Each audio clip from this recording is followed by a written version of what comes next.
Hello everyone, कैसे हैं आप सभी। आशा करता हूँ आप सभी अच्छे होंगे, आपकी पढ़ाई अच्छी चल रही होगी। जैसे कि आप सभी को मालूम है कि हम यहाँ पे पिछली क्लास में जो हमारा पार्ट वन था, सॉरी यहाँ पे जो पार्ट वन था, इस पे हमने जो है 54 नंबर क्वेश्चन तक की हमने बात कर ली थी। आज हम बात करेंगे 55 नंबर क्वेश्चन की यहाँ पे बात करेंगे। ठीक है, तो हम यहाँ पे बिना देरी किए हुए शुरुआत करते हैं। चलिए बात करते हैं। कह रखा है कि निम्नलिखित कथनों पर हमें विचार करना है और देखना है कि कौन सा यहाँ पे कथन सही है। ठीक है, तो यहाँ पे सुभाष चंद्र बोस ने अखिल बंगाल छात्र सम्मेलन की अध्यक्षता की। ये हमारा क्या है, पहला स्टेटमेंट है। 1928 में बारदौली सत्याग्रह का नेतृत्व विट्ठल भाई पटेल ने की थी। तो आप देखेंगे 1928 में क्या है, ये एक तरीके से क्या बारदौली सत्याग्रह का जो नेतृत्व था वल्लभ भाई पटेल ने किया था, विट्ठल भाई पटेल ने यहाँ पे नहीं किया था। तो दूसरा स्टेटमेंट यहाँ पे जो है रॉन्ग हो जाता है। ठीक है, अगर पहले स्टेटमेंट की अगर हम यहाँ पे बात करते हैं तो जैसे ही दूसरा स्टेटमेंट यहाँ पे देखिए, यहाँ पे भी है, यहाँ पे भी है, यहाँ पे भी है, तो यानी कि ये सारे के सारे क्या है, रॉन्ग हो जाते हैं। तो हमारा करेक्ट आंसर क्या निकल करके आ रहा है, यहाँ पे डी। अब लेकिन हम यहाँ पे एक एक स्टेटमेंट की बात कर लेते हैं, ताकि एग्जाम में जरूरी नहीं है कि ऐसा ही टेस्ट जो टेस्ट के अकॉर्डिंग क्वेश्चन है, क्योंकि हमारी छोटी छोटी जानकारियों से मिलकर के कई बार हमें ऑप्शन का जो इलिमिनेशन है इसमें जो हमें हेल्प मिलती है। तो यहाँ पे क्या है कि जो जब 1928 का जो समय था, 1928 27 28 का जो समय था, उस समय भारत में क्या है कि मार्क्सवादी और जो समाजवादी विचारधारा का क्या हो रहा था, भारत में प्रसार हो रहा था। ठीक है, आप आज के टाइम पे अगर आप देखेंगे तो जो नॉर्थ ईस्ट का जो रीजन है, भारत का जो नॉर्थ ईस्ट का रीजन है, वहाँ पे आपको ये देखने को आज भी मिलता है। ठीक है, तो उस समय क्या था कि जो जब मार्क्सवादी और जो समाजवादी विचारधारा का जब प्रसार हो रहा था, तो 1928 में क्या है, छात्र जो संघ थे, क्या थे, छात्र संघ, यानी कि जो छात्र जो यहाँ पे सम्मेलन शब्द लिखा हुआ है, या छात्र जो संघ थे, यानी कि स्टूडेंट जो ऑर्गेनाइजेशन थे, उनकी स्थापना की जा रही थी। तो उसकी जो अध्यक्षता यहाँ पे की गई थी, उसकी अध्यक्षता यहाँ पे सुभाष चंद्र बोस के द्वारा नहीं की गई थी, यहाँ पे क्या है, नेहरू जी के द्वारा यहाँ पे की गई थी। यानी कि उस समय जो है पंडित जवाहरलाल नेहरू के द्वारा जो है अखिल बंगाल छात्र सम्मेलन की यहाँ पे अध्यक्षता की गई थी। ठीक है, तो उनमें से एक संस्था ये थी अखिल बंगाल छात्र सम्मेलन, इसके अध्यक्षता नेहरू जी के द्वारा यहाँ पे की गई थी। तो यहाँ पे क्या है, ये दूसरा स्टेट, सॉरी, ये यहाँ पे पहला स्टेटमेंट भी यहाँ पे रॉन्ग हो जाता है।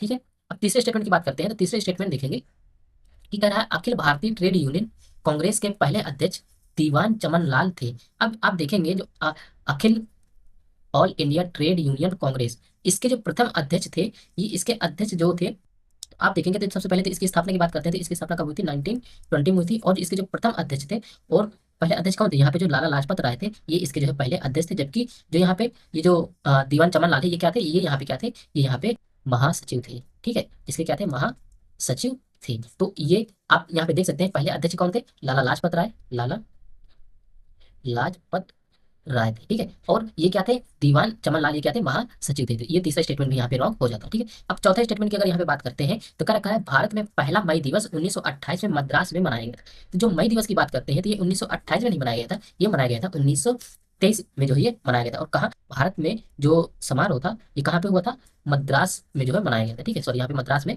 मनाया गया था। तो ये भी सही है, लेकिन ये 1928 नहीं होगा, यहाँ पे जो है 1923 होगा। इस प्रकार जो है ये भी हमारा ऑप्शन यहाँ पे एलिमिनेट हो जाता है, कि यानी कि चारों के चारों स्टेटमेंट यहाँ पे रॉन्ग है। ठीक है, होपफुली आपको क्लियर हो गया होगा। अब मूव करते हैं हम अगले क्वेश्चन की ओर। अब यहाँ पे बात करेंगे, जो हमारा अगला क्वेश्चन है, इसमें भी देखना है कि हमारा कौन सा यहाँ पे सही है। ठीक है, निम्नलिखित कथनों पर हमें विचार करना है और हमें देखना है सही कथन कौन कौन से हैं।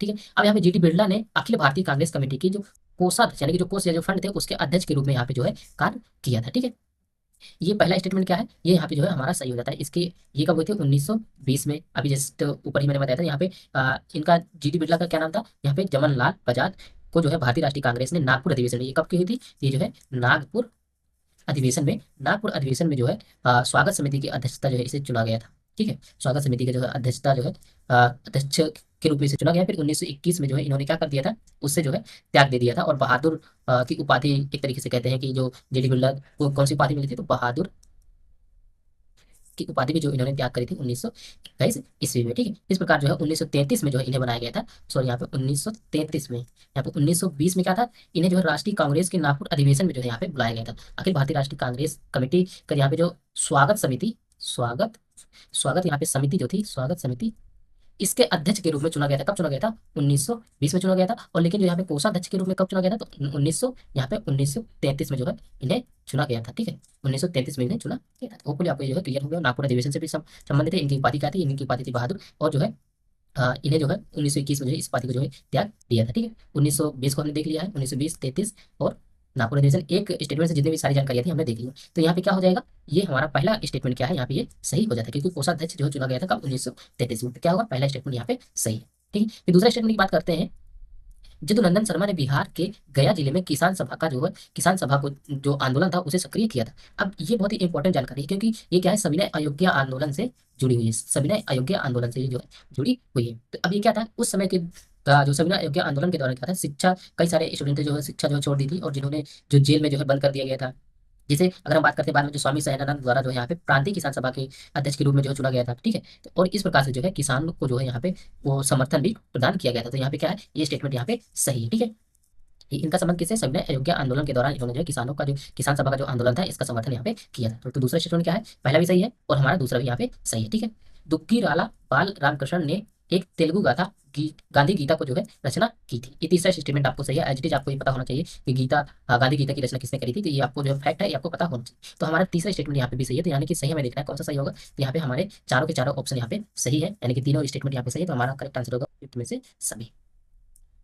चलिए अगले क्वेश्चन की आप यहाँ पे बात करेंगे। तो क्या रखा है कि 1939 में सुभाष चंद्र बोस के इस्तीफे के बाद जो कांग्रेस का जो अध्यक्ष के रूप में किसे यहाँ पे चुना गया था। तो यहाँ पे जो सुभाष चंद्र बोस ने जो है 1939 में जो है यहाँ पे अपने इस्तीफा दे दिया था।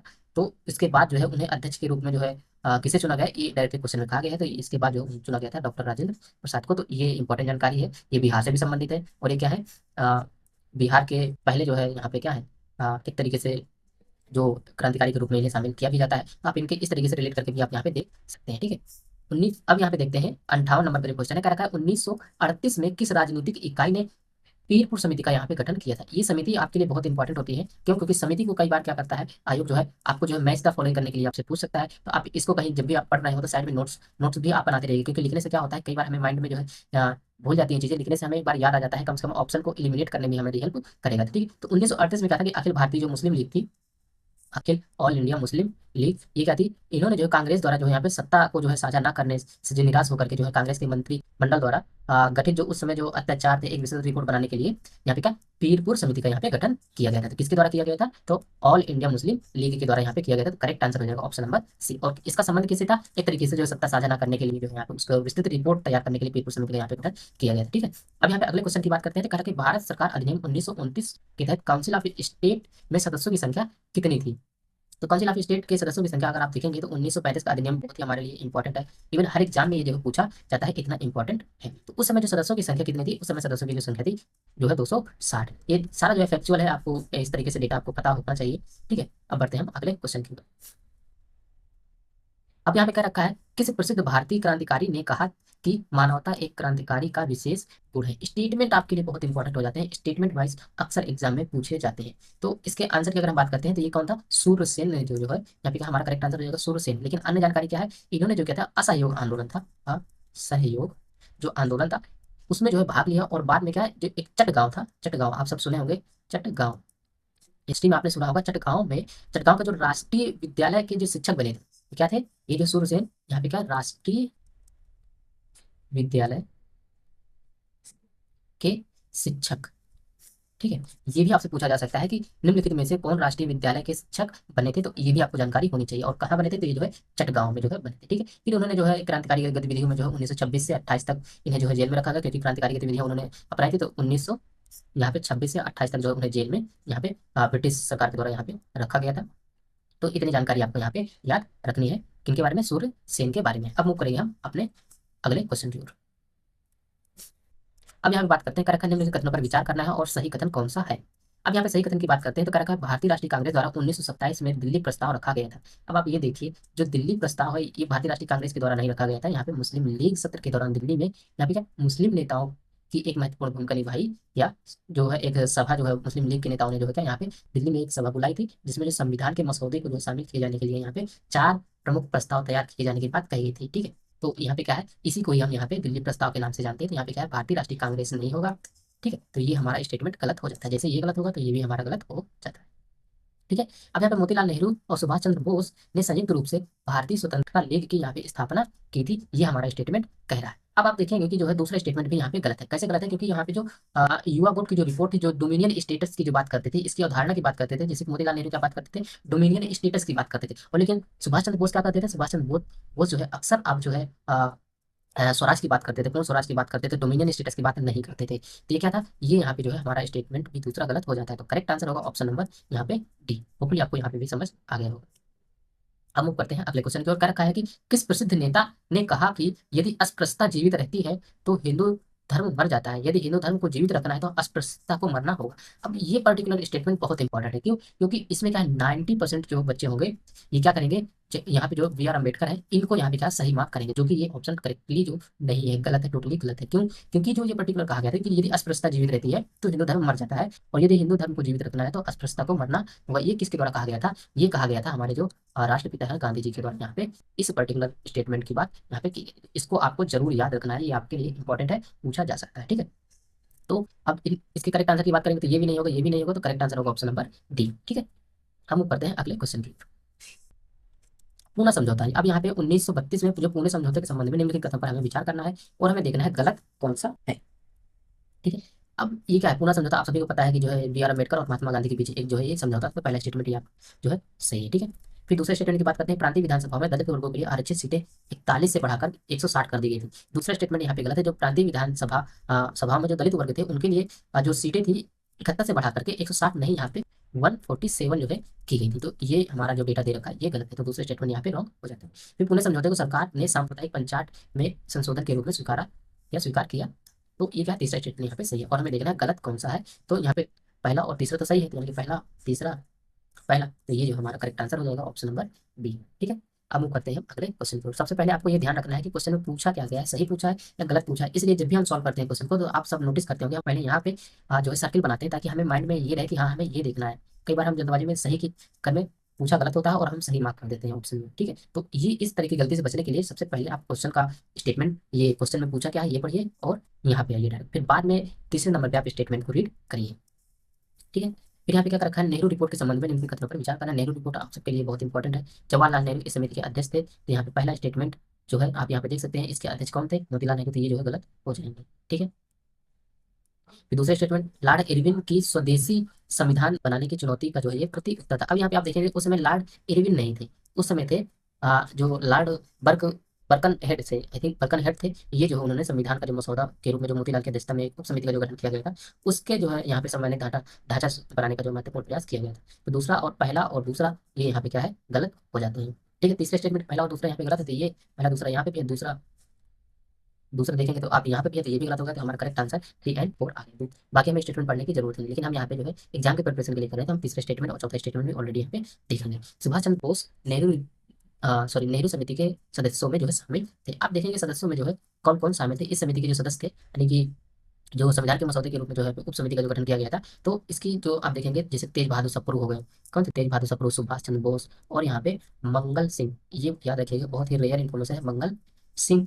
ये अक्सर आपको यहाँ से मिसिंग मिलेंगे। तो और इसके बाद अली इमाम, ये भी इस समिति में अध्यक्ष थे। ठीक है, इस प्रकार से जो है इन दो नाम को आप जरूर याद रखिएगा, और सुभाष चंद्र बोस आपको पता ही है। ठीक है, तो इस प्रकार से जो है हमारा स्टेटमेंट तीसरा सही हो जाता है। फिर चौथा स्टेटमेंट की बात करते हैं, कह रहे हैं, इस रिपोर्ट में 19 सूत्री जो कार्यक्रम थे ये भी पेश किया गया था, जिन्हें मौलिक अधिकार प्रदान किए जाने की बात कही थी। 19 सूत्री कार्यक्रम आप सभी को पता होगा, तो ये भी यहाँ पे स्टेटमेंट सही है।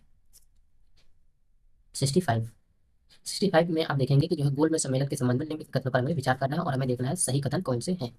ठीक है, यहाँ पे पहला गोलमेज जो सम्मेलन सम्मेलन की अध्यक्षता जो है किंग जॉर्ज पंचम ने की थी। अब आप यहाँ पे देखेंगे जो पहला जो गोलमेज सम्मेलन था, ये यहाँ पे जो है किंग जॉर्ज पंचम द्वारा की गई इसकी अध्यक्षता, लेकिन इसकी जो अध्यक्षता ये किसकी गई थी? उस समय के तत्कालीन प्रधानमंत्री मैकडोनाल्ड जो है यहाँ पे किए थे। कौन? मैकडोनाल्ड, इनके द्वारा यहाँ पे की गई थी, तो ये पहला स्टेटमेंट यहाँ पे गलत हो जाता है। ठीक है, अब पहली जो अध्यक्षता थी कब हुई थी? ये नवंबर 1930 में यहाँ पे आपको देखने को मिलेगी। ठीक है, और अगर स्पेसिफिक देखेंगे तो 12 नवंबर 1930। ठीक, कई बार डेट भी पूछ लेता है, जिसको जो है यहाँ पे किंग जॉर्ज पंचम द्वारा ये शुरू किया गया था, लेकिन अध्यक्षता उनके द्वारा यहाँ पे नहीं की गई थी, तो ये आप इसको याद रख सकते हैं। ठीक है, पहले गोलमेज सम्मेलन के दौरान ये मैकडोनाल्ड ब्रिटेन के प्रधानमंत्री थे। अभी जस्ट ऊपर मैंने बताया था, दूसरे स्टेटमेंट यहाँ पे सही है। पहला देखेंगे तो ये रॉन्ग हो जाता है और ये भी रॉन्ग हो जाता है। ठीक है, महिलाओं का प्रतिनिधित्व तो किसी भी गोलमेज सम्मेलन में नहीं था। अब ये स्टेटमेंट क्या है? पूरा तरीके से गलत है। महिलाओं का जो प्रतिनिधित्व था वहाँ पे जो है बेगम जहाँ आरा शाहनवाज और जो राधाबाई इत्यादि लोगों ने जो यहाँ पे जो है महिलाओं का जो है प्रतिनिधित्व यहाँ पे किया गया था। तीसरा स्टेटमेंट भी रॉन्ग हो जाता है। ठीक है, तीसरा जैसे देखिए यहाँ पे है, तो ये भी रॉन्ग हो गया, तो हमारा करेक्ट आंसर 2 एंड 4 निकल के आया, तो ये हमारा सही आंसर होगा।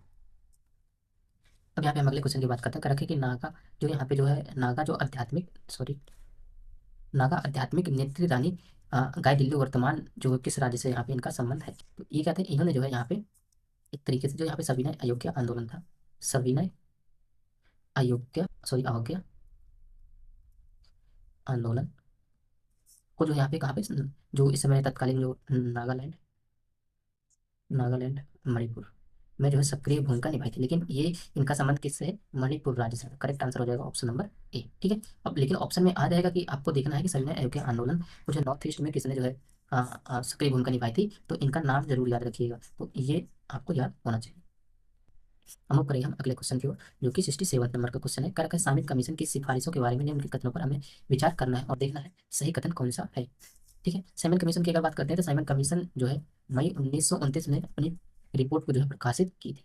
तो अब आप देखेंगे 1929 में जो है रिपोर्ट को यहाँ पे सब प्रकाशित की थी। तो पहला स्टेटमेंट यहाँ पे गलत है, क्यों? क्योंकि ये जो है 1930 में क्या थी, दो भागों में जो है, दो भागों में जो अपनी रिपोर्ट को जो है यहाँ पे प्रकाशित करी थी। तो पहला स्टेटमेंट यहाँ पे क्या है, रॉन्ग हो जाता है। तो अब आप देखेंगे ये रॉन्ग हो गया और ये रॉन्ग हो गया।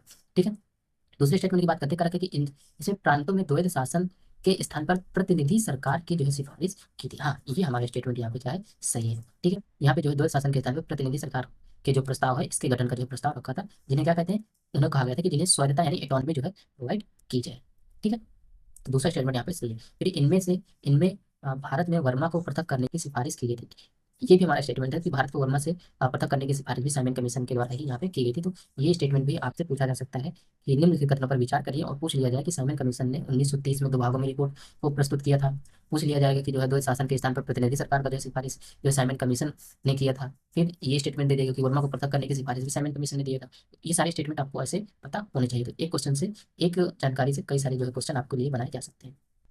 चौथे स्टेटमेंट की बात करते हैं, कर का है इस रिपोर्ट में केंद्र में संसदीय उत्तरदायित्व को स्वीकार किया गया था। अभी तो जस्ट ऊपर बताया कि जो है इन्होंने क्या स्वायत्तता प्रदान करने की बात करी गई थी, तो ये जो है हमारा स्टेटमेंट गलत हो जाएगा। इस रिपोर्ट में केंद्र में जो संसदीय उत्तरदायित्व की अवधारणा को जो इसने खारिज कर दिया था। ठीक है, और इस प्रस्ताव में जो गवर्नर जनरल के पास जो कैबिनेट सदस्यों की जो नियुक्ति करने का जो पूरा अधिकार था ना, तो इसके बारे में इन्होंने चर्चा करी थी। यानी कि जो गवर्नर जनरल सदस्यों की नियुक्ति करने का पूरा अधिकार इनके द्वारा बताया गया था कि जो कैबिनेट में जो सदस्यों की नियुक्ति वो गवर्नर जनरल के अधिकार के अंतर्गत ही होगा, 100% पूरा होगा। ठीक है, इसकी बात यहाँ पे की गई थी, तो ये हमारा स्टेटमेंट यहाँ पे गलत हो जाता है। तो हमने देख लिया यहाँ पे कि हमारा जो करेक्ट आंसर क्या होगा।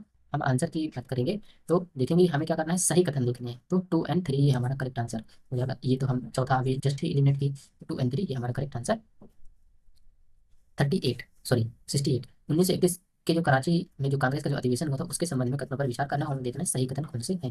ठीक है, इसकी अध्यक्षता तेजबहादुर सप्रू ने की थी। ये पहला स्टेटमेंट गलत है, इसकी अध्यक्षता तेजबहादुर सप्रू ने नहीं, ये यहाँ पे वल्लभ भाई पटेल के द्वारा यहाँ पे की गई थी। ठीक है, तो ये हमारा स्टेटमेंट क्या है, रॉन्ग हो जाता है। पहला ये रॉन्ग हो गया, उपयुक्त में से कोई नहीं, तो ये तो पहले ही गलत हो गया। हमारा करेक्ट आंसर होगा ऑप्शन नंबर बी। ठीक है, इस अधिवेशन में मौलिक अधिकारों के प्रस्ताव को जो है पारित किया गया था, तो ये भी एक तरीके से सही है। और पूर्ण स्वराज की बात करी गई थी। ठीक है, दिल्ली समझौते या गांधी विभाजन समझौते को जो है इसमें जो है स्वीकृति दी गई थी। तो ये सारी कुछ बातें हैं जो कि आपको याद रखना है। लेकिन मौलिक अधिकार और दूसरा क्या था, राष्ट्रीय जो आर्थिक कार्यक्रम है, इसे भी सत्र में जो है विशेष रूप से जो है यादगार बनाने के लिए किया गया था। तो इतनी जानकारी आपको जो है याद होनी चाहिए। हम करेंगे हम अगले क्वेश्चन की ओर।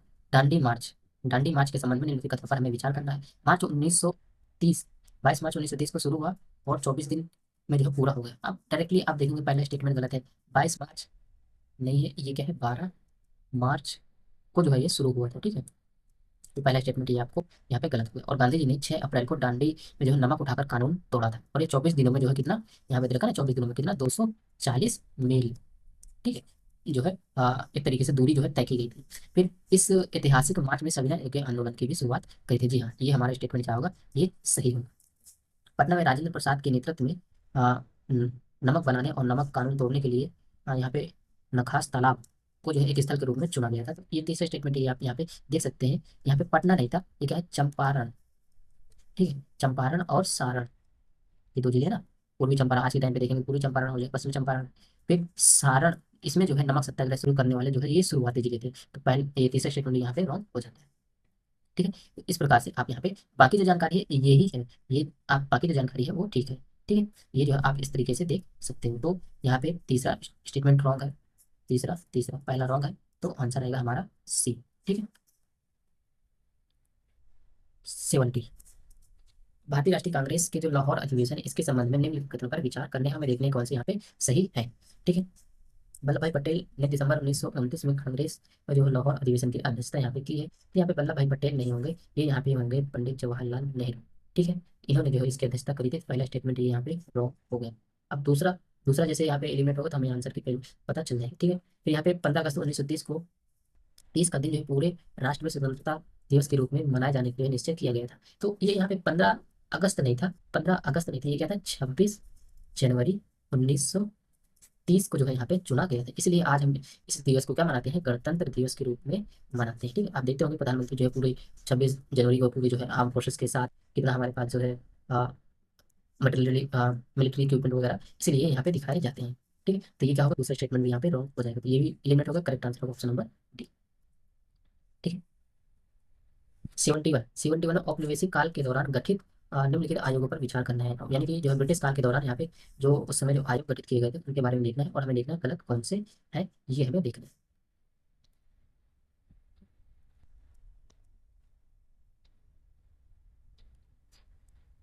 अब यहाँ पे अगर जो हम पहले स्टेटमेंट की बात करते हैं तो करका 1923 में नियुक्त जो ली आयोग था, ली आयोग को जो है कृषि रॉयल कमीशन के रूप में भी जो है यहाँ पे जाना जाता है या कहा जाता है। तो ये कृषि रॉयल जो आयोग था और ली आयोग है, इसके रूप में जाना जाता है। तो ये पहला स्टेटमेंट आपका यहाँ पे जो है क्या है, ये जो है रॉन्ग हो जाता है। क्यों? देखिए यहाँ पे जो ली आयोग है, इसे जो है यहाँ पे क्या, जो सिविल सेवाएं थी, यानी कि जो जो आप जैसे सिविल सेवाओं की जो जो है सिविल सर्विसेज की जो यहाँ पे प्रिपरेशन कर रहे हैं, एक तरीके से जो स्टेट सिविल सर्विसेज की जो कमीशन की जो तैयारी कर रहे हैं, तो उनसे संबंधित था। और सिविल सेवा में जो यूरोपीय और जो भारतीयों के लिए जो रोजगार की जो क्या थी, यहाँ पे जो रोजगार की जो क्या थी, सेवा शर्तें, सेवा शर्तें, उसके लिए जो है इसका जो है यहाँ पे एक तरीके से भर्ती प्रक्रिया, आप एक शब्द में कहें तो भर्ती प्रक्रिया और संरचना की जांच करने हेतु जो है लीग आयोग का जो है यहाँ पे गठन किया गया था। ठीक है, फिर यहाँ पे क्या 1924 में नियुक्त मुद्यमान समिति को औपचारिक तौर पर सुधार जांच समिति रिपोर्ट के रूप में जाना जाता है। तो ये क्या है, ये हमारा स्टेटमेंट यहाँ पे सही है। ठीक है, उस समय जो मुद्यमान जो समिति थी, जिसे औपचारिक रूप से सुधार जांच समिति की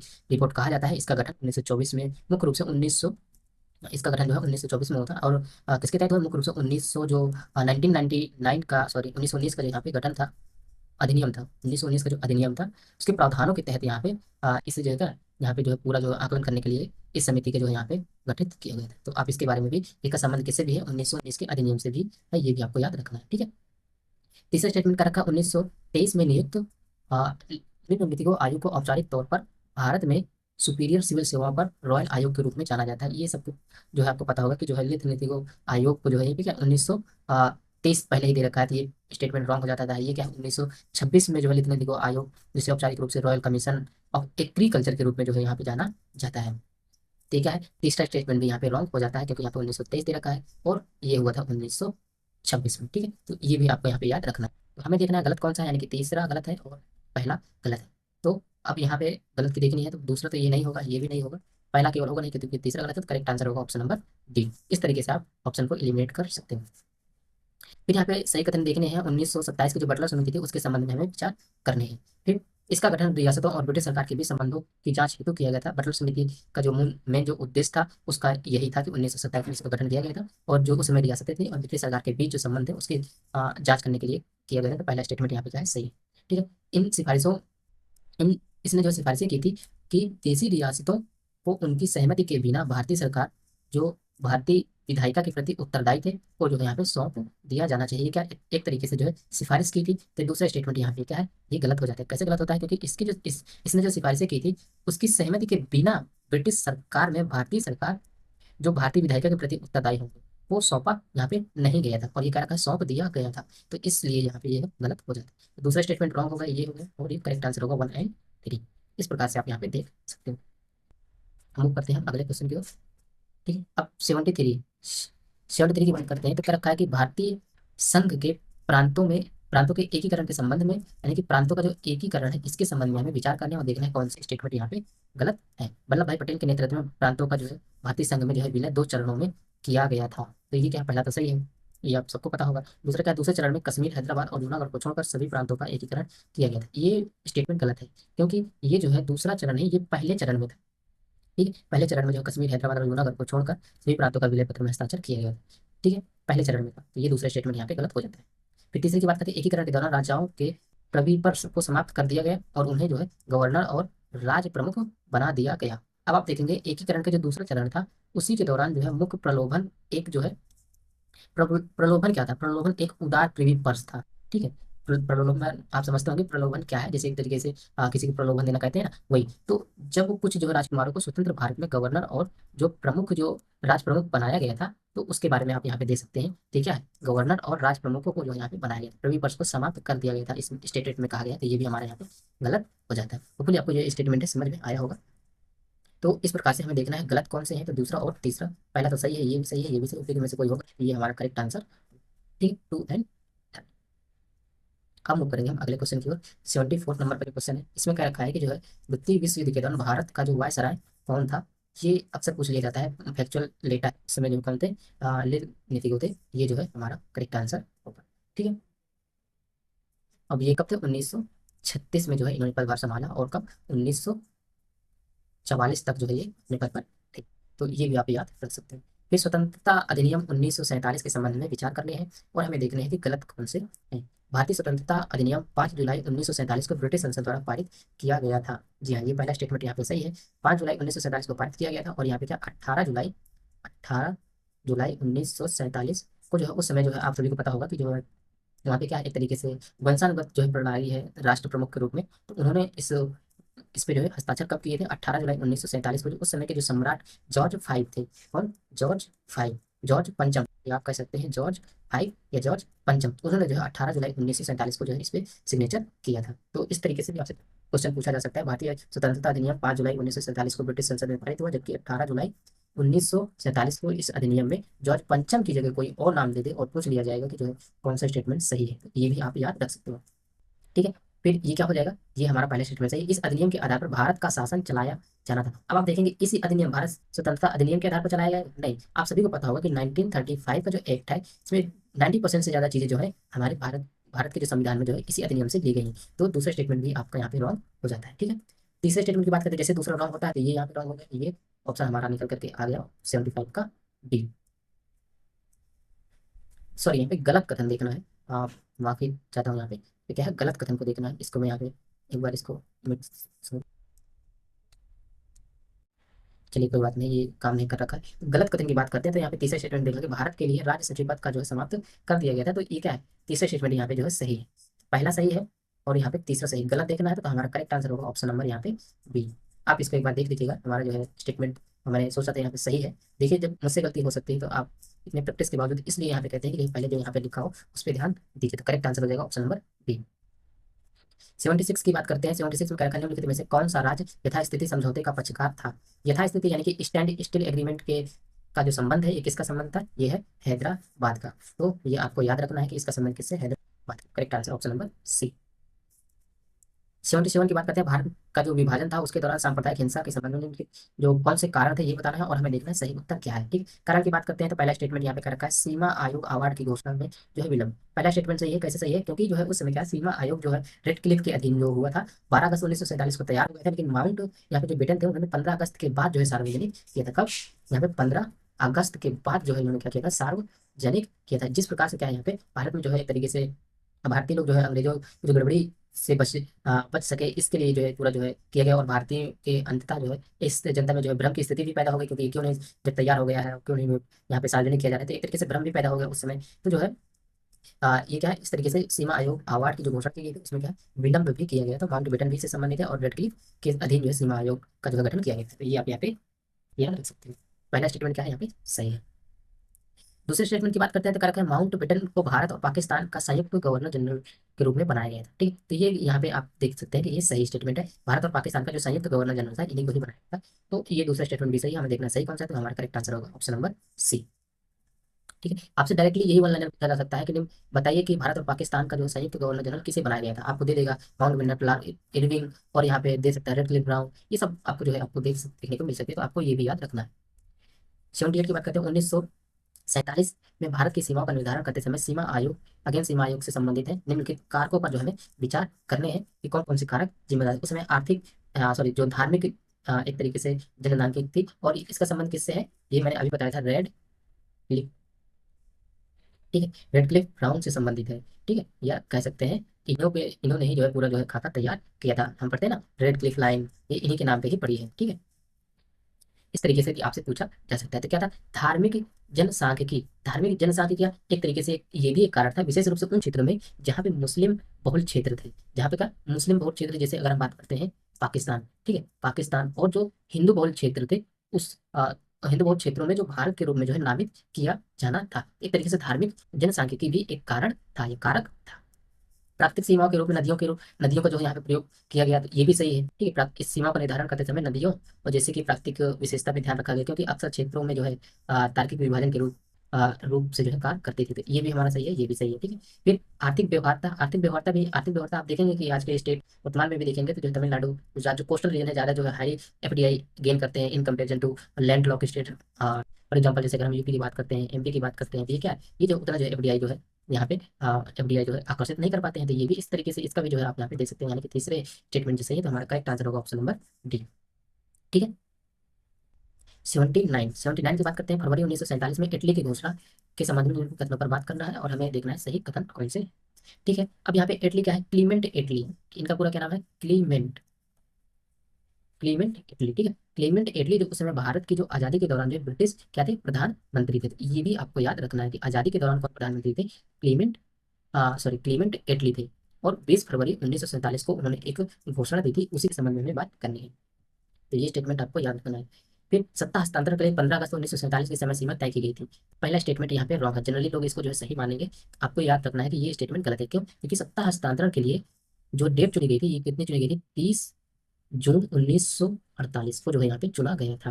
ठीक है, और उस समय जो भारतीय राजनेता संविधान पर जो है सहमत नहीं थे, ये इत्यादि कारण जो थे, ये तो जो है सुभाष चंद्र बोस के कारण जो है, सुभाष चंद्र बोस और गांधी जी इत्यादि जो और हमारे जो समय जो लीडर थे, उनके विचारों के तहत काम करने पे हमें अंग्रेजों ने पहले ही आज़ादी यहाँ पे प्रोवाइड कर दी थी, लेकिन डेट ये चुनी गई थी। ठीक है, माउंट बेटन वायसराय के रूप में वेवेल का जो है स्थान लेंगे। उस समय क्या था, इटली की घोषणा में ही कहा गया था कि माउंट जो वेवेल है उसकी जगह पे वायसराय बनेंगे, तो ये कहा गया था, तो हमारा पहला भी सही है और यहाँ पे दूसरा ये गलत है, सॉरी दूसरा दूसरा सही है, पहला गलत है।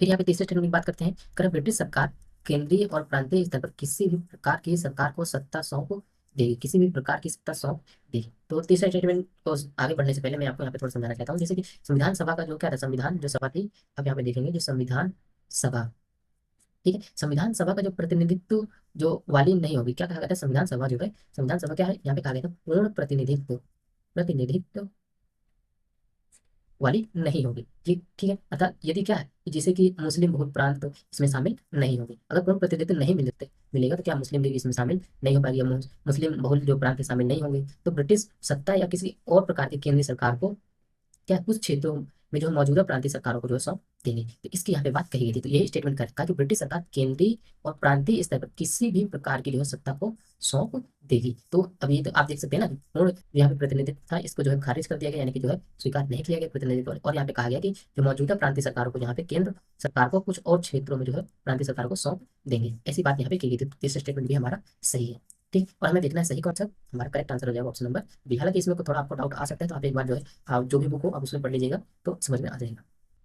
ठीक है, 80 नंबर क्वेश्चन की बात करते हैं, तो करेक्ट निम्नलिखित में से ब्रिटिश प्रधानमंत्री किस ब्रिटिश प्रधानमंत्री ने क्रिप्स मिशन को भारत में भेजा था। ये बहुत ही चर्चित रहते हैं कि जो है विंस्टन चर्चिल, ये जो है हमारे इस समय जो है ब्रिटिश के प्रधानमंत्री थे, तो ये हमारा करेक्ट आंसर हो जाएगा। अगर इस क्वेश्चन की बात करते हैं तो 1940 से 45 में जो है अधिकांश समय जो है ये ब्रिटिश प्रधानमंत्री रहे हैं। तो और इसी समय आपको जो है द्वितीय विश्व के दौरान भी ब्रिटेन को जो है अपने उपनिवेशों सहित सभी मोर्चों में समर्थन की अत्यंत आवश्यकता थी, इसलिए जो है क्रिप्स मिशन का उद्देश्य युद्ध प्रयास, यानी कि जो क्रिप्स मिशन का जो उद्देश्य था क्या, जो उस समय जो विश्व युद्ध हो रहा था, तो उसके युद्ध प्रयासों के लिए भारत का सहयोग प्राप्त करना था। ठीक है, तो यहाँ पे गांधी जी ने इस बात का जो समर्थन भी दिया था। ठीक है, और ये हमारा जो है इसके हिसाब से हमारा करेक्ट आंसर हो जाएगा option number A. Gandhi ji का मानना था कि जो है हम अभी युद्ध के समय जो है पूर्ण स्वराज की मांग नहीं कर सकते हैं, लेकिन कुछ नेता थे जो बोलते थे कि जो है हाँ जी हाँ, अभी यही समय सही समय है और हम जो है युद्ध के समय ही हम इन्हें समर्थन से मना कर देते हैं और जो है हम अपनी पूर्ण स्वराज की मांग पे करते हैं। इस तरीके से आप यहाँ पे देख सकते हैं पूर्ण स्वराज की मांग को और तेजी से आगे बढ़ाने की बात करते हैं, तो आपने सब ये जो है पढ़ा होगा। 81 नंबर क्वेश्चन की बात करते हैं, तो 81 नंबर क्वेश्चन में देखेंगे कि क्या रखा है कि भारत रक्षा अधिनियम 1939 के संबंध में निम्नलिखित कथनों पर हमें विचार करने हैं और यहाँ पे सही कथन देखने हैं कि कौन सा यहाँ पे सही। 3 दिसंबर 1939 को लागू हुआ, जिस दिन द्वितीय विश्व युद्ध जो है शुरू हुआ था। अब इस तरीके से स्टेटमेंट आता नहीं है, लेकिन यहाँ पे स्टेटमेंट बना लिया गया, तो लेकिन देख लेते हैं। पहला स्टेटमेंट यहाँ पे सही है, इसका एज आपको याद रखना है, इस दिन जो है विश्व युद्ध जो है शुरू हुआ था, तो पहला स्टेटमेंट यहाँ पे सही है। दूसरे स्टेटमेंट की अगर यहाँ पे हम बात करेंगे तो यहाँ पे देखेंगे कि इसमें जो है रक्षा उद्देश्यों के लिए बिना किसी मुआवजे की भूमि अधिग्रहण का प्रावधान किया गया, ये स्टेटमेंट यहाँ पे रॉन्ग है। ठीक है, बिना किसी मुआवजे भूमि अधिग्रहण का प्रावधान नहीं था, ये आप यहाँ पे देख सकते हैं कि जो है इसमें रक्षा प्रयोजनों के लिए भूमि अधिग्रहण का प्रावधान यहाँ पे किया गया था। ठीक है, किया गया था और अधिग्रहण भूमि के मुआवजे भी प्रदान किए जाने का प्रावधान था। ये तो पहला क्या, बिना किसी मुआवजे का प्रावधान था ये कह रहा है, लेकिन यहाँ पे प्रावधान क्या था कि मुआवजा दिया जाएगा। ठीक है, तीसरा स्टेटमेंट क्या है, ये इस प्रकार से रॉन्ग हो जाता है। तीसरा स्टेटमेंट, द्वितीय विश्व युद्ध की समाप्ति के 6 माह बाद युद्ध यह जो है समाप्त हो गया। यानी कि किसकी बात कर रहा है, द्वितीय विश्व युद्ध समाप्त होने के 6 माह बाद अंततः निरसन और संशोधन अधिनियम जो 1947 के से निरस्त कर दिया गया था। तो आप इसको याद रख सकते हैं कि 1947 का जो अधिनियम था उसके तहत जो है इस पर्टिकुलर रक्षा अधिनियम को जो है क्या यहाँ पे समाप्त कर दिया गया था।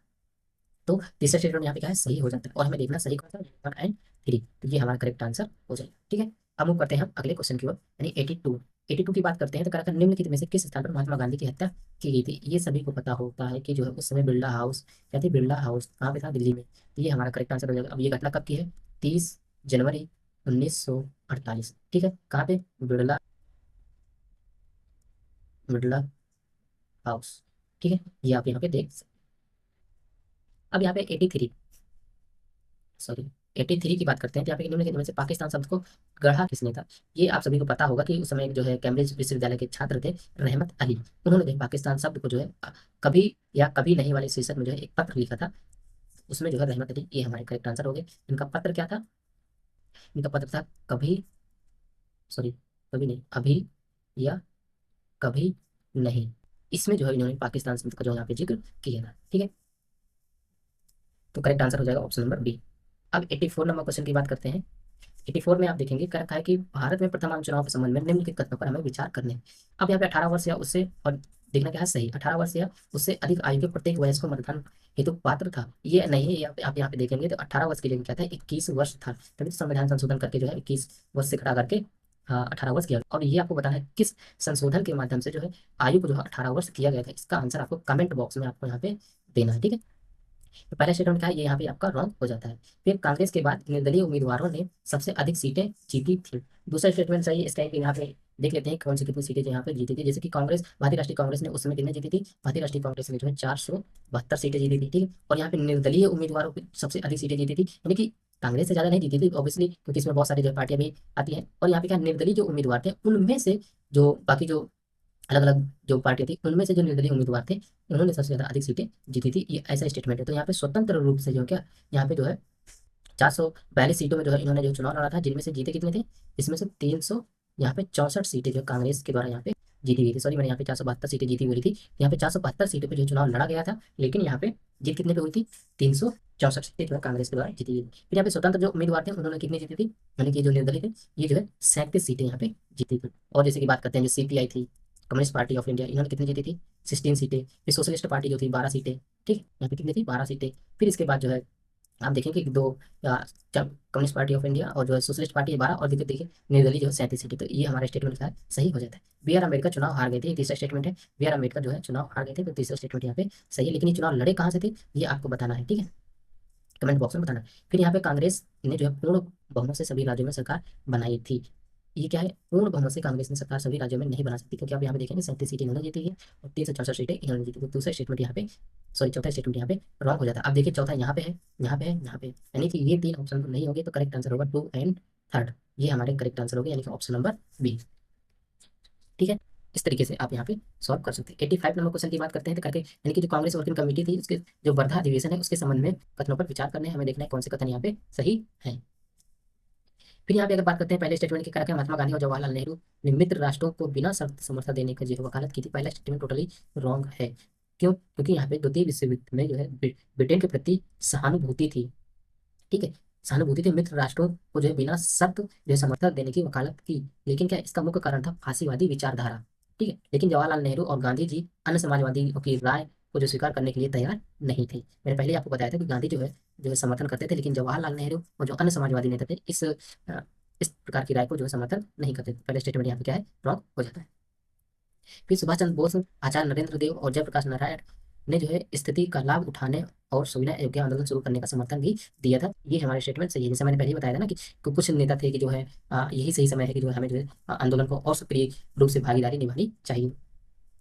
तो उनमें से आपको यहाँ पे नाम भी देखने को मिलेगा कि जैसे कि सुभाष चंद्र बोस है, आचार्य नरेंद्र देव, जयप्रकाश नारायण। तो ये सारी जो घटनाएं हैं ये आपको ऑलरेडी हिस्ट्री में आप सबने पढ़ा भी होगा। ठीक है, अब यहाँ पे क्या है, CWC यानी कांग्रेस वर्किंग कमेटी प्रस्ताव में मित्र राष्ट्रों इसमें ब्रिटेन और अमेरिका भी शामिल थे कि आक्रामकता की निंदा की गई थी। ठीक है। तीसरा स्टेटमेंट यहाँ पे क्या है, यहाँ पे फांसीवादी की आक्रामकता यहाँ पे जो की गई थी, फांसीवादी, इसकी निंदा की गई थी। तो ये क्या है, यहाँ पे तीसरा स्टेटमेंट रॉन्ग हो जाता है। तो करेक्ट आंसर हमारा निकल के आएगा 85 का बी। ठीक है, ये हमारा करेक्ट आंसर होगा। अब यहाँ पे बात करेंगे 86। 86 में स्वतंत्रता के बाद भारतीय पहली सरकार के संबंध में हमें बात करनी है और देखना है सही कथन कौन से हैं। फिर जवाहरलाल नेहरू के साथ 15 अन्य जो कैबिनेट मंत्री थे उन्होंने सरकार में शामिल थे। वो आप सभी को पता है 15 अन्य कैबिनेट मंत्री थे। ये पहला स्टेटमेंट हमारा सही है। बी आर अम्बेडकर मंत्रिमंडल से इस्तीफा देने वाले पहले व्यक्ति थे, ये ऐसा नहीं है।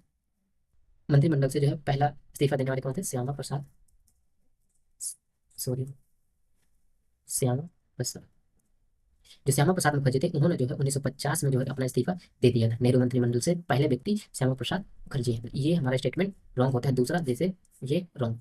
वल्लभ भाई पटेल की मृत्यु के बाद जगजीवन राम उप प्रधानमंत्री बने। तीसरा स्टेटमेंट भी यहाँ पे आपका जो है रॉन्ग हो जाता है। क्यों? क्योंकि 1950 में वल्लभ भाई पटेल की जो मृत्यु के बाद जो है जो जवाहरलाल नेहरू थे उन्होंने तुरंत कोई भी जो है उप प्रधानमंत्री की नियुक्ति नहीं करती। ठीक है। फिर इसके अगले या आगे देखेंगे तो 1967 में जो है उप प्रधानमंत्री किसे बनाया गया था, जगजीवन राम। जगजीवन राम ने 19 नियुक्त किया गया। सॉरी, यहाँ पे मैं कुछ बोल रहा हूँ, आई थिंक ये नहीं होंगे। 1937 में जो है मोरारजी देसाई अगले जो क्या थे उप प्रधानमंत्री 1967 में क्या थे, मोरारजी देसाई थे। मोरारजी देसाई 1967 में।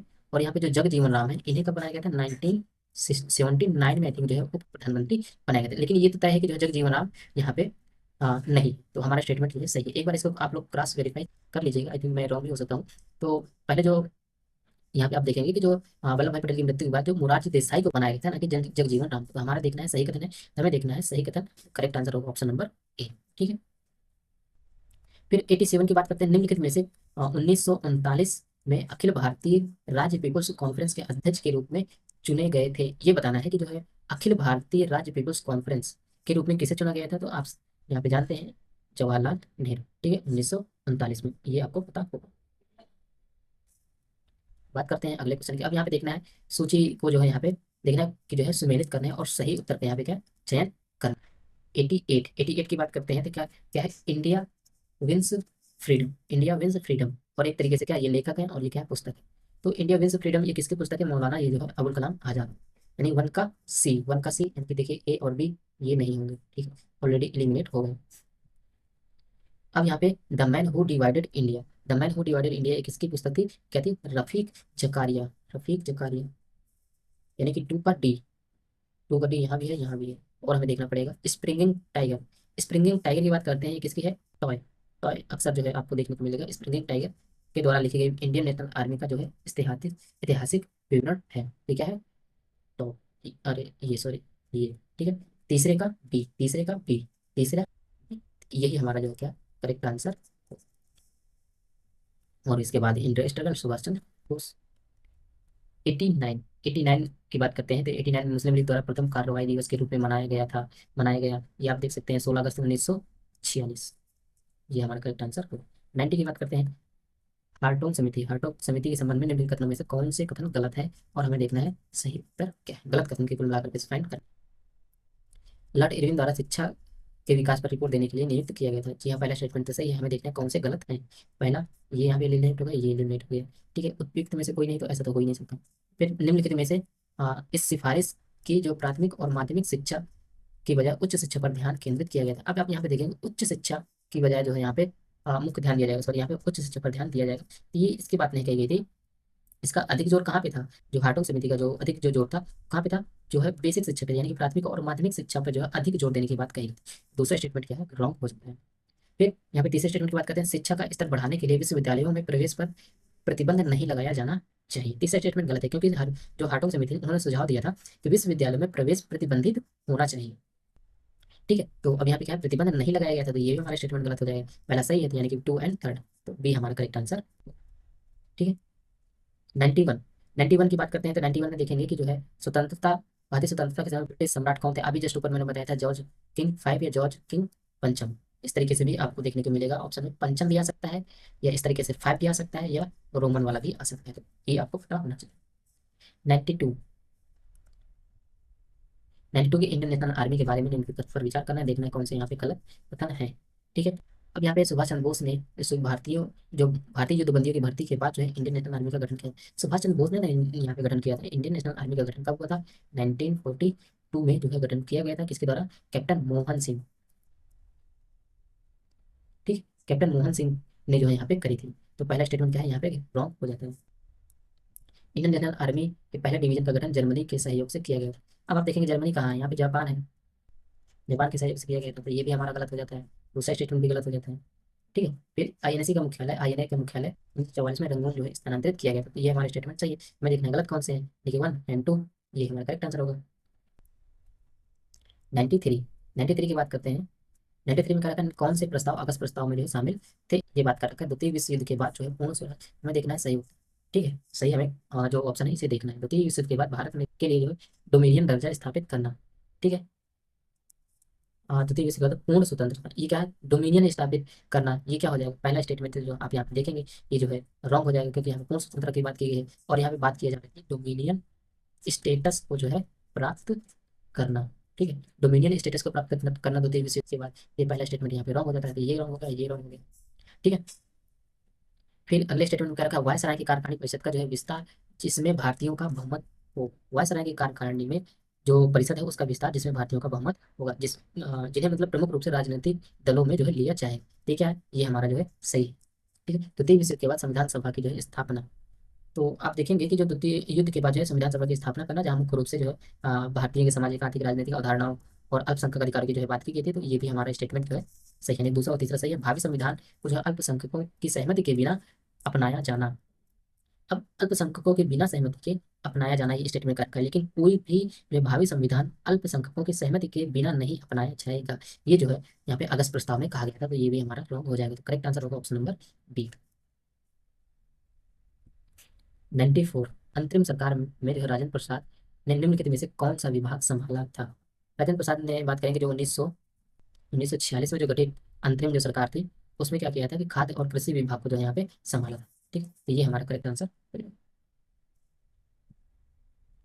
95 की बात करते हैं। तो करक्कड़ निम्नलिखित घटनाओं पर विचार कीजिए और उन्हें कालानुक्रम में जो है व्यवस्थित कीजिए। अभी ये देखेंगे 1916 में एनी बेसेंट के द्वारा बनारस हिंदू विश्वविद्यालय की स्थापना की जाती है। तो अब जाहिर सी बात है कि पहला यही है। फिर जैसे आप देखेंगे ये गांधी इरविन समझौता 1931 में हुआ था। राजगुरु को जो और भगत सिंह राजगुरु सुखदेव को जो फांसी दी गई थी, ये कब दी गई थी? 23 मार्च 1931। ये भी आप देखेंगे। फिर ऑपरेशन पोलो, ऑपरेशन पोलो तो आप सभी को पता होगा कि 48 में दिया गया था, 1948 में। सबसे पुराना यही है, यानी कि सबसे पहले ये आएगा। फोर्थ फोर हमारा पहले यही है, तो करेक्ट आंसर हो जाएगा ऑप्शन नंबर सी, तेभागा आंदोलन। ये बिहार से संबंधित है, इसे आपको जो है याद रखना है। ठीक है, ये आपसे पूछा जा सकता है। तेभागा आंदोलन के संबंध में निम्नलिखित तथ्य पर विचार करना है और हमें देखना है सही विकल्प कौन से हैं या कौन सा सही है, यहाँ भी देख। ठीक है, आंदोलन में जो है जोतदारों के लिए आधे हिस्से की बजाय 2/3 हिस्से की मांग की गई थी। अब यहाँ पे पहला स्टेटमेंट गलत है, क्योंकि यहाँ पे जो है जोतदारों के लिए नहीं था, जो बटाईदार थे। ये क्या थे? जो बटाई करते थे, बटाईदार। अभी देखते हैं जो मतलब खेतों को जो है बटाई के रूप में ले लेते हैं, आधा हिस्सा अपने पास रखते हैं और आधा हिस्सा आपको देते हैं पूरी फसल का जो उत्पादन होता है। तो ये उनके लिए किया गया था कि 2/3 हिस्सा हिस्से की जो है मांग की गई। पहला स्टेटमेंट यहाँ पे जो है ऑलरेडी गलत हो जाता है, तो ये हमारा ऑप्शन एलिमिनेट हो गया। यहाँ पे कह रहा है इस आंदोलन का उद्देश्य जन संघर्षों के माध्यम से बाढ़ आयोग की सिफारिशों को जो है लागू करना था, यानी कि जन संघर्षों के माध्यम से बाढ़ आयोग की सिफारिशों को लागू करना था। ये स्टेटमेंट सही, क्योंकि उस समय बंगाल की जो प्रांतीय किसान सभा ने जो है जन समर्थन के माध्यम से बाढ़ आयोग को जो है तेभागा सिफारिशों को लागू करने के लिए आंदोलन यहाँ पे शुरू किया गया था। तो ये क्या है? दूसरा स्टेटमेंट यहाँ पे सही है। ठीक है, दूसरा सही है। फिर अब आप देखेंगे जब दूसरा सही है तो केवल फोर वाला तो नहीं होगा हमारा ऑप्शन। ठीक है, दो ऑप्शन एलिमिनेट हो गए, यानी कि 50-50 का रेशियो आ गया। अब इस टाइप में आपको जो है हमेशा रिस्क लेना चाहिए। तीसरे ऑप्शन की बात करते हैं, यहाँ स्टेटमेंट की आंदोलन का मुख्य नारा आ, निज खमारे धान तोड़ो। तो ये स्टेटमेंट सही है, ये आप यहाँ पे देख सकते हैं। ये आपको पता होना चाहिए इसका संबंध किससे है? तेभागा आंदोलन से। तो आपसे पूछा जा सकता है कि निज खमारे धान तोड़ो का संबंध किस आंदोलन से है? संविधान आयोग के आंदोलन दे देगा, सहयोग आंदोलन दे देगा, तेभागा आंदोलन दे देगा और संथाल विद्रोह दे देगा। तो आप कंफ्यूज हो जाएंगे, तो इसलिए आपको इसके बारे में याद रखना चाहिए। तो तीसरा सही है यहाँ पे। ठीक है, चौथे स्टेटमेंट की बात करते हैं। क्या रखा है? यह आंदोलन दक्षिण बंगाल में मुख्यतः उच्च जाति के हिंदुओं के बीच जो है सर्वाधिक प्रचलित था। अब देखिए उच्च जाति अक्सर ये जाति वर्ड होता है, ये आयोग जो है क्या करता है, इस टाइप के जो ऑप्शन होते हैं या स्टेटमेंट होते हैं बचते हैं। लेकिन चौथा स्टेटमेंट यहाँ पे गलत है, क्योंकि इस आंदोलन का केंद्र जो है बंगाल, उत्तर बंगाल में था और यहाँ पे क्या रखा है? दक्षिण बंगाल में। तो ये स्टेटमेंट यहाँ पे रॉन्ग हो जाता है। करेक्ट आंसर होगा पॉइंट, ये हमारा करेक्ट आंसर।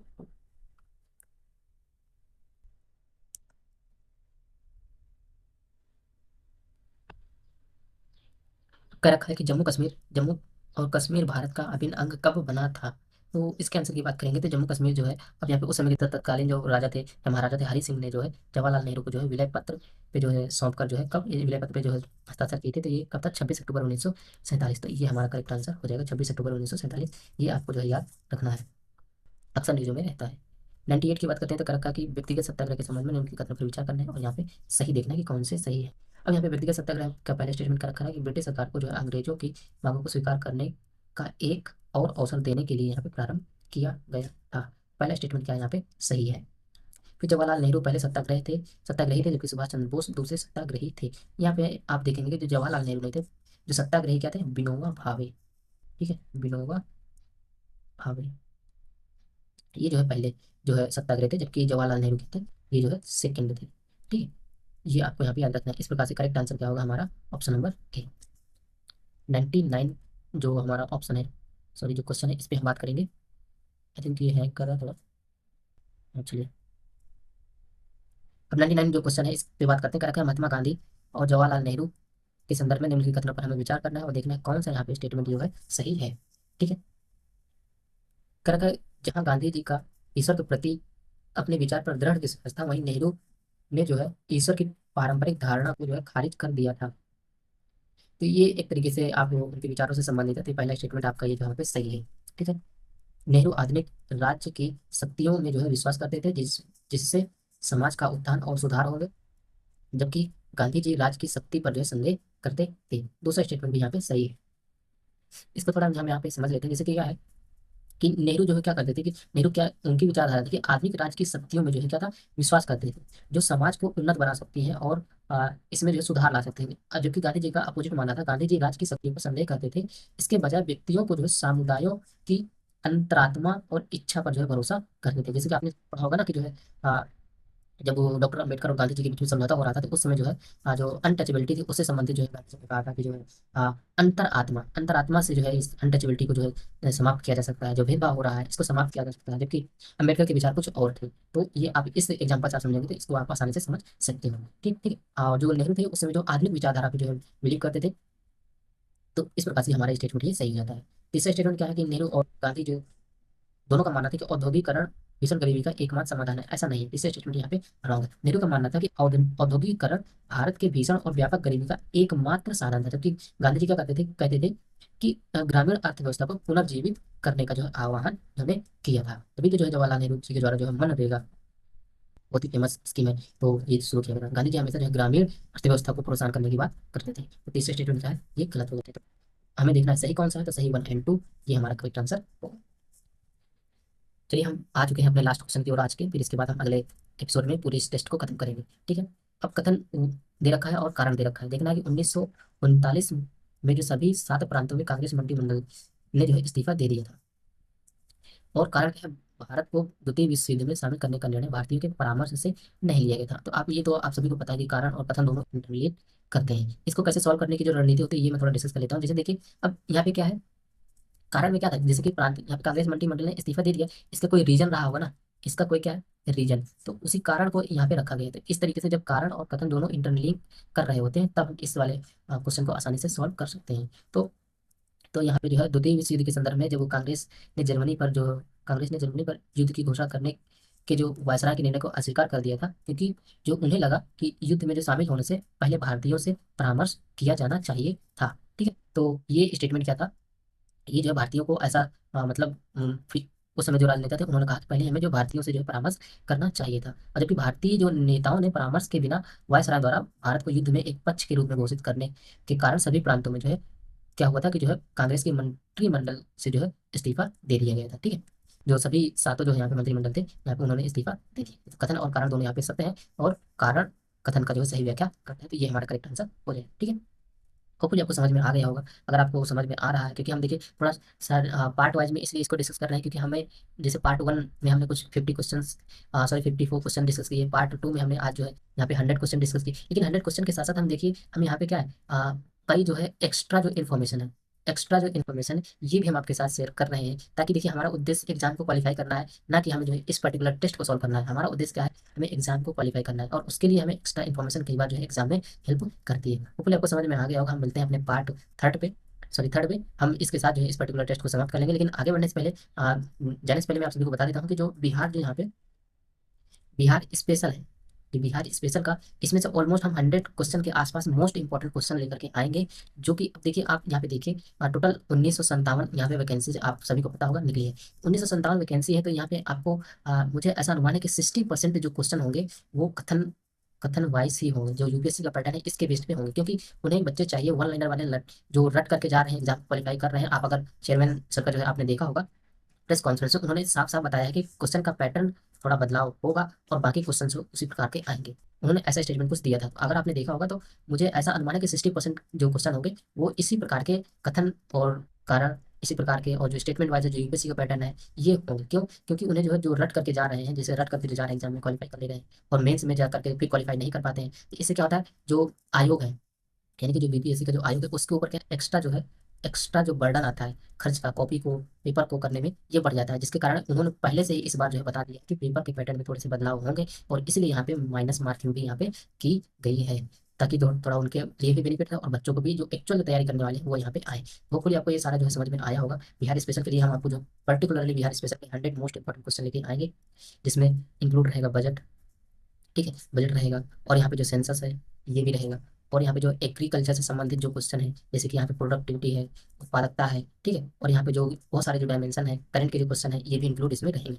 तो सारे जो क्या होंगे, हम जो है यूपीएससी के लेवल का जो पूरा कवर करेंगे, और आप देखेंगे कि आप जब उस पर्टिकुलर वीडियो को देखेंगे तो आप पाएंगे कि ऐसा कंटेंट किसी भी चैनल पे नहीं होगा। ये मेरा जो है आपके प्रति एक तरीके से रिस्पॉन्सिबिलिटी है, ताकि हमारा जो उद्देश्य है वो क्लियर हो कि हमारे एग्जाम क्लियर करना है। चलिए मिलते हैं नेक्स्ट वीडियो में, तब तक आप अपना ध्यान रखिए, चैनल को सब्सक्राइब और शेयर करते रहिए।